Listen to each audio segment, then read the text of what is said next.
गुजरात में आईएएस अधिकारियों के तबादले के बाद अब आईपीएस अधिकारियों के तबादले का चर्चा उठा है। संभावना जताई जा रही है कि अप्रैल के आखिर तक सरकार पुलिस महकमे में भी बड़ा फेरबदल कर सकती है। सबसे ज्यादा चर्चा अहमदाबाद के नए पुलिस आयुक्त को लेकर हो रही है। देखते हैं खास रिपोर्ट अंदर की बात में। गुजरात में 109 आईएएस अधिकारियों के तबादलों के बाद अब पुलिस महकम में फेरबदल की बारी है। सरकार अप्रैल के अंत तक कई सारे आईपीएस के तबादले कर सकती है। इसमें राज्य के 4 बड़े शहरों के पुलिस आयुक्तों में भी फेरबदल की अटकलें लग रही है। सबसे ज्यादा चर्चा अहमदाबाद पुलिस आयुक्त को लेकर है। अभी अहमदाबाद के पुलिस आयुक्त 1987 बैच के आईपीएस संजय श्रीवास्तव है। वे इसी महीने के अंत में सेवा निवृत्त हो रहे हैं। संभावना जताई जा रही है कि भूपेंद्र पटेल की सरकार एक ही बार में पुलिस महकम में बड़ा फेरबदल कर सकते हैं। सरकार की तरफ से अभी कोई भी संकेत नहीं दिया गया है कि अगला पुलिस आयुक्त कौन होगा। फिर भी पुलिस महकम में 3 नामों की चर्चा है। इसमें अनिल प्रथम और अजय तोमर का नाम शामिल है। 1989 बैच के आईपीएस अधिकारी अनिल प्रथम अभी डीजीपी सीआईडी क्राइम की जिम्मेदारी संभाल रहे हैं। दोनों अधिकारी 1 साल बाद सेवा निवृत्त हो गए। प्रथम नवंबर 2023 में रिटायर होंगे, तो वही तोमर जनवरी 2024 में रिटायर हो रहे हैं। इन दोनों अधिकारियों के वडोदरा के पुलिस आयुक्त डॉक्टर शमशेर सिंह का नाम भी चर्चा में है। अब देखना यह है कि सरकार किस आईपीएस को अहमदाबाद के सीपी की कमान सौंपती है। Bureau report, GSTV.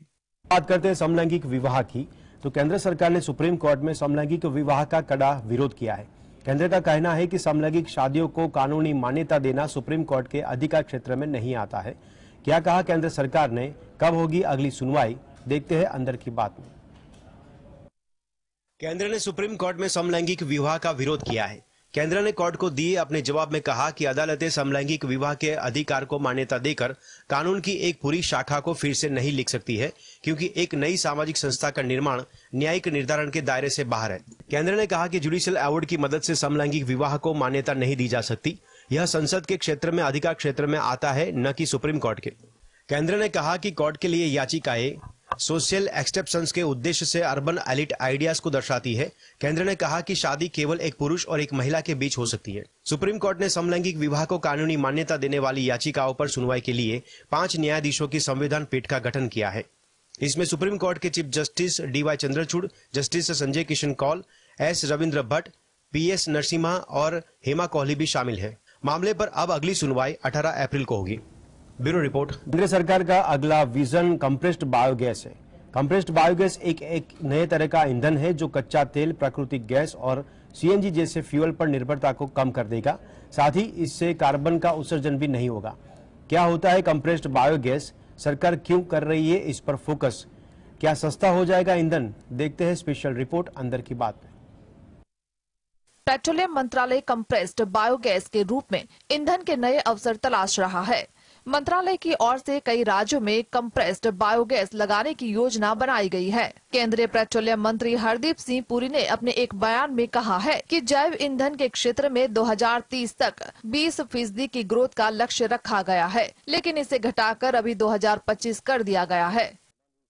CBG is an area where if you heard all the statements here, all the stakeholders, the central government, the state governments, our OMCs, etc. You have the feedstock. It is a question of organizing yourself.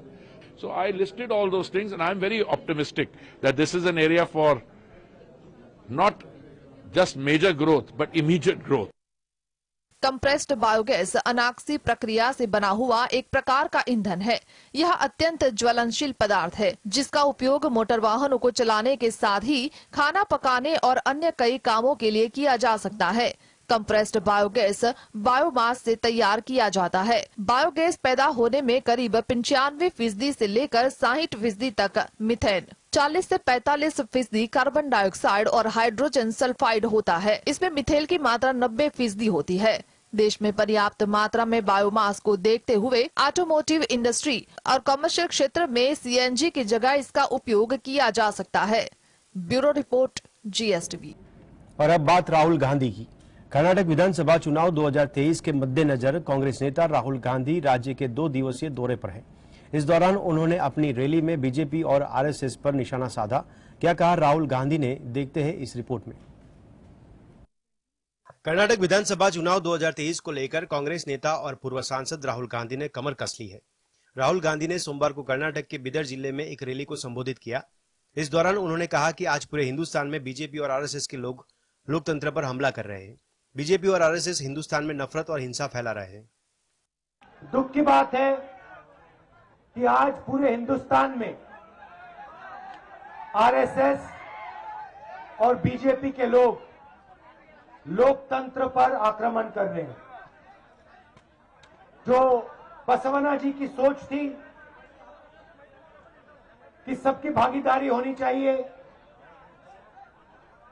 सबको जगह मिलनी चाहिए और सबको एक साथ मिलकर आगे चलना चाहिए, उस सोच पर बीजेपी और आरएसएस आक्रमण कर रहे हैं।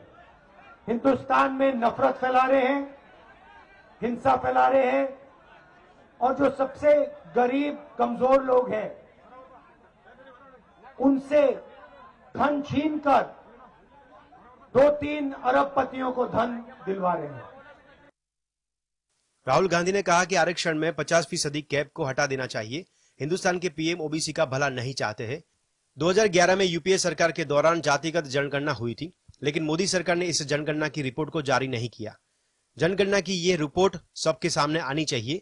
उन्होंने लोगों से कांग्रेस को वोट देने की अपील करते हुए कहा कि इस कर्नाटक विधानसभा चुनाव में 150 सीट कांग्रेस पार्टी को दीजिए।